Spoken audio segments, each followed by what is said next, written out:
अस्सलाम वालेकुम, मैं हूँ इकरा और आप सब लोग देख रहे हैं किचन विद इकरा नईम। आज की हमारी बहुत ही ज़बरदस्त सी रेसिपी है। हर किचन में खाने की ये ज़रूरत है। किस तरह आप इससे खाने को लजीज और जायकेदार बना सकते हैं। आज मैं आपको ये वो रेसिपी शेयर करने लगी हूँ जो कि आप लोग चाहते हैं कि घर में भी उसी तरह हमारा गरम मसाला बने।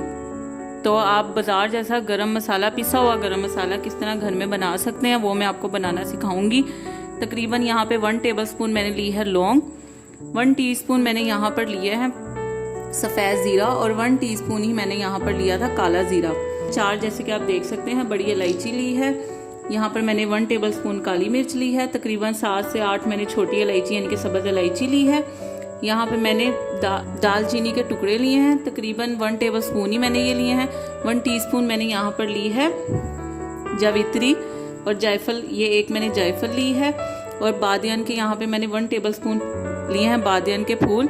1 टेबलस्पून मैंने लिया है साबुत धनिया और तकरीबन 3 से 4 मैंने ये तेज़ पत्ते लिए हैं। अब हम इन सबको एक पैन लेंगे, उसमें तकरीबन 4 से 5 मिनट इन सबको चीज़ों को भूनेंगे। जब इसमें से खुशबू आने लग जाए तो चूल्हे का फ्लेम बंद करके तो फिर आपने इसको 1 मिनट बाद इसे ग्राइंड कर लेना है। जी यहाँ पे हमने लिया है एक पैन, उसमें हम ये सारे गरम मसाले का सारा सामान डाल देंगे और तकरीबन 4 से 5 मिनट इसकी भुनाई करेंगे। जब इसमें से खुशबू आने लग जाए फिर हम अपने चूल्हे का फ्लेम ऑफ कर देंगे।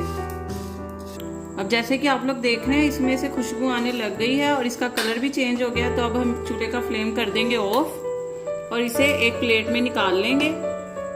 हम इसे एक प्लेट में डालेंगे और तकरीबन 1 मिनट बाद हम इसको थोड़ा सा ये ठंडा हो जाए फिर हम इसे ग्राइंड कर लेंगे।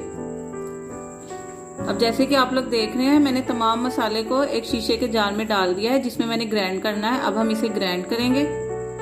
चलिए जी अब हम इसे ग्राइंड करेंगे। तो ये आप देख सकते हैं ग्राइंड हो गया है। अब हम इसे निकाल लेंगे एक बाउल में। बाउल में निकाल के हम इसे अच्छी तरह मिक्स करेंगे।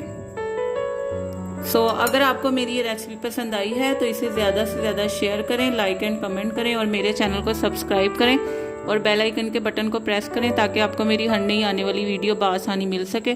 और मुझे अपनी दुआओं में याद रखें। ओके, टेक केयर, अल्लाह हाफिज़।